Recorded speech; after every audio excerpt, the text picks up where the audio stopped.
May mga demonyo! May mga demonyo! Patawarin ang demonyo! Patawarin ang demonyo!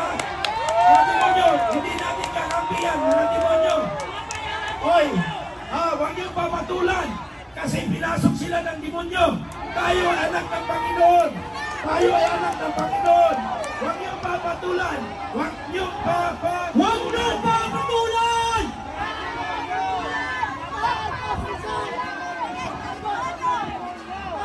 Mga kababayan!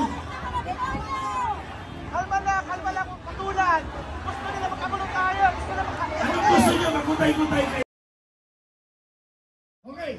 Mga kaibigan, para malaman niyo ang sitwasyon natin sa bansa, alam niyo, mga kaibigan, sa utos ng demonyong Pangulo, sa utos ng demonyong Pangulo, sinasabayan tayo ng paresensya, naggawa siya ng isang rally para labanan ang grupo natin.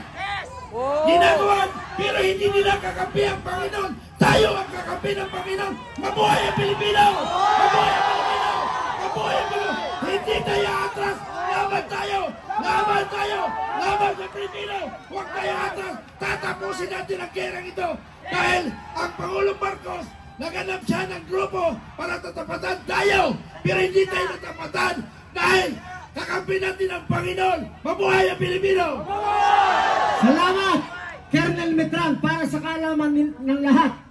Kung meron kayong kilala, pinakamatapang hindi umaatras sa laban na dating nagsilbi sa sandatahang lakas ng Pilipinas, ang magiting nating Scout Ranger, Colonel John Metran. Ito yung humabon ng suntukan kay Romualdez kaya nag-resign. Sabi nila sa atin, hindi nyo mapapababa ang pinakamatapang, pinakamalakas, pinakamayaman, makapangyarihan na tao sa Pilipinas. Lahat tayo, karamihan, hindi lahat. Ang binoto natin, BBM Sara.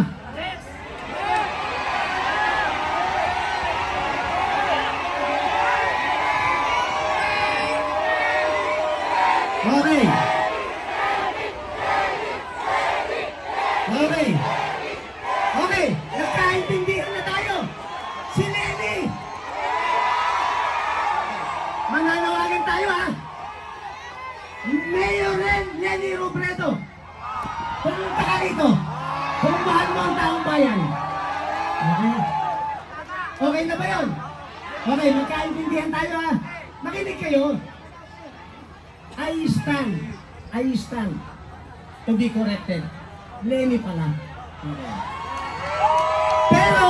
Pero, meron rin rito, aminin natin, crystal clear. Meron rin rito, binoto rin iba. Okay? Okay, magka-kaintindihan tayo. Okay. Ito. Makinig kayo. Makinig kayo. Teka lang. Makinig kayo. Sa Luneta nagkagulo na. Huwag natin gawin rito kasi bakit? Makinig kayo. Makinig kayo. Makinig kayo. Kailangan magkaroon tayo ng common denominator. Agree ba kayo? Agree kayo? Okay. Kayo tatanungin ko. Ano yung common denominator natin lahat? Pakilahas. Marcos resign! Lakas! Marcos resign! Marcos resign! Marcos resign! Marcos resign! Marcos resign! Marcos resign! Nagkaroon sa tayo na. Marcos resign! Marcos resign. Tama ba? Tama ba? Tama ba? Okay. Yung common denominator natin lahat. Tama. Marcos resign. Marcos resign! Marcos resign! Marcos resign! Marcos resign! Marcos resign! Marcos resign! Marcos resign! Marcos resign! Marcos resign! Marcos resign! May mga parating pa tayo. Galing ng Luneta, galing ng Liwasan. Dito magpupunta sila. Okay. Lahat sinaresign. Mag-alisa tayo. Lahat sinaresign. Okay, nagkaunawaan na tayo. Ayaw na natin sa kanila. So yun ang sigaw ng taong bayan. Okay, one more time. Yun ang common denominator. Wala tayo ibang pag-uusapan ha. Okay, 1, 2, 3, go!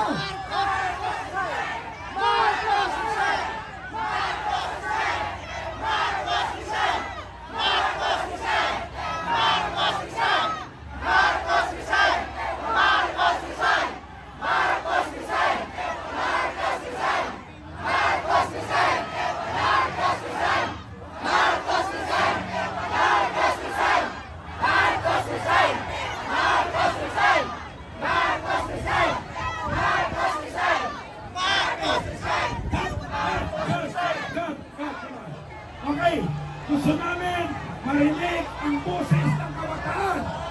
Boses ng kabataan. Lumapit ang boses ng kabataan.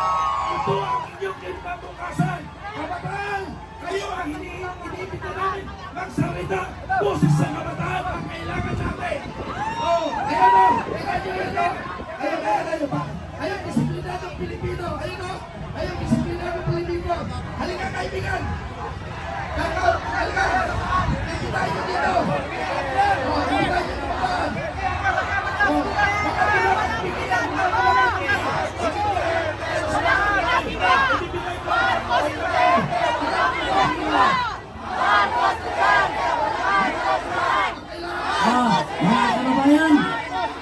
Mga kababayan, saglit lang po at meron tayong volunteer na magsalita dito. Pakinggan po natin din ang kanilang mga hinaing. Lahat po dito papakinggan kung ano ang inyong mga hinaing. Umakyat kayo dito at iparating natin sa mga namamahala. Mga kurap na yan. Yung mga kababayan din natin dyan na nag-dirty finger. Please lang, huwag niyong gawin, hindi tayo magkalaban. Huwag niyo kami i-dirty finger. Hindi tayo magkalaban dito. Dapat sana magkaisa tayo. Para sa isang layunin. Para mabagsakin, wakasan ang mga kurap na mga namamahala sa atin. Ang main objective po natin dito. Wala tayong kinikilingan dahil ang pagkakaisa ang hinahanap ng United People's Initiative. So ito, mga kababayan, pakinggan po natin ang isang kabataan. Ang isang kabataan. Ito po, pakinggan po ninyo mga kababayan. Kunting katahimikan lang po. Kunting disiplina lang po. Hello. Pakinggan po natin siya. Ito po ay isang kabataan po.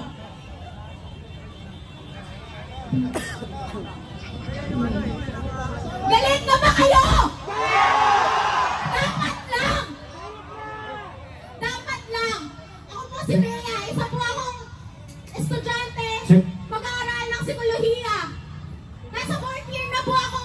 At sa 4 na taon ko po sa pag-aaral, lagi po nilang tinuturo sa amin na unahin ang kapakanan ng kapwa.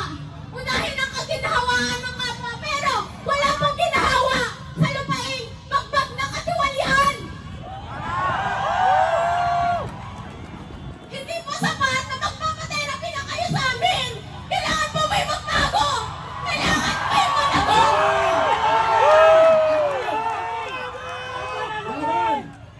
Hindi sapat na lumikha lang tayo, mag-cope lang tayo para mawakasan yung mga problema natin.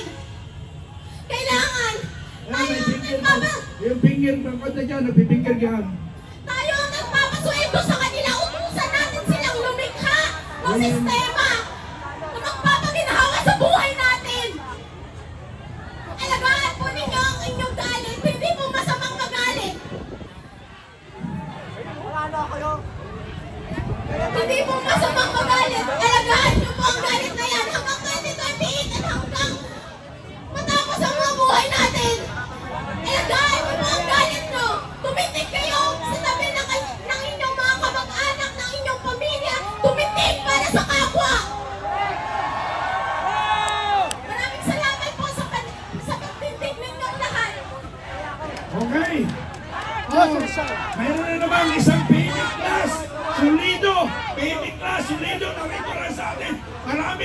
email na narito ng mga retirado, sinasabi nga ni Captain Ray Maleros na 80%. Ngayon, nagpapakita na sila pakitaas ang retirado na class 78, maybe. Narito ang grupo nila, maybe class 78. Maraming pang darating.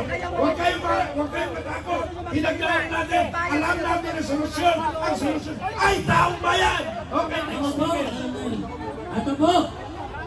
Ito po mga kababayan. Isa na namang kabataan ko na galing sa Marikina. Siya po isang mag-aaral bilang isang abogado. Ito po, pakinggan po ninyo ang hinaing ng mga kabataan.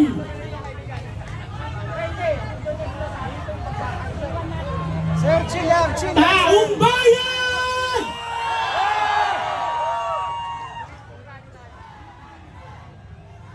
Ako po ay si John Michael Campos. Isa po akong residente mula sa bayan ng Marikina. Meron po bang mga taga-Marikina dito? Balikin nyo. Gusto ko po muna magpasalamat sa lahat ng nauna sa akin. Sa mga naglakas ng loob para pumunta ngayon dito at magsalita. Sa mga ating kapulisan, sa mga kabataan, sa mga magulang, sa mga matatanda, sa inyong lahat. Ako po ay isang ama, isang anak, kabiyak, kapatid, kaibigan, mag-aaral ng batas, at lingkod bayan. Tayo po ay nasa sagrado at makasaysayang kalsada ng EDSA, kung saan minsan po natin pinatunayan sa buong mundo ang pambihirang kapangyarihan ng Pilipino. Ang kapangyarihan na maging sanhi at magdulot ng pagbabago. Pagbabago na ngayon, 24 na taon ang nakalipas magmula noong EDSA 2 ay atin na namang iginigiit. Mga kababayan, Marcos Isay! Marcos Isay! Marcos Isay! Marcos Isay! Marcos Isay! Marcos Isay! Marcos Isay! Marcos Isay! Marcos Isay! Marcos Isay! Marcos Isay! Marcos Isay! Marcos Isay! Marcos Isay! Marcos Isay! Marcos Isay! Marcos mga kababayan, Marcos Isay! patuloy tayong binabagyo ng samot-saring pagdurusa.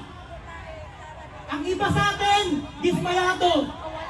Ang iba, pagod na! Sinong pagod na? Sandali lang. May mga demonyo. Patawarin ang demonyo. Mga demonyo, hindi natin kakampihan, mga demonyo. Hoy, huwag niyong papatulan. Kasi pinasok sila ng demonyo. Tayo ay anak ng Panginoon. Huwag niyong papatulan. Huwag niyong papatulan!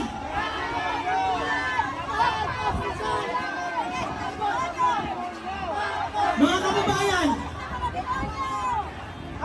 Kalma lang, patulan. Gusto nila magkagulo tayo. Anong gusto niyo? Magutay-gutay kayo? mga kababayan, huwag niyong patulan. Nandito tayo para ipakita ang pagbabago, hindi para may pag-away. Huwag kasi kawawa sila, kawawa. Huwag niyong papatulan. Kumalma kayo. Kalma. Huwag niyong papatulan. Okay lang yan. Mga kababayan, karapatan din nilang magsalita. Huwag niyong papatulan, mga anak ng demonyo yan. Palapasin niyo lang, anak ng demonyo. Anak ng demonyo! Anak ng demonyo! Huwag niyong papatulan. Huwag niyong papatulan, ha? Mga kapatid sa pagbabago, sayang lahat ng pinagpaturan natin dito kung papatulan nyo yan. Huwag niyong papatulan. Yan ang panira sa atin. Huwag papatulan. Mga kababayan,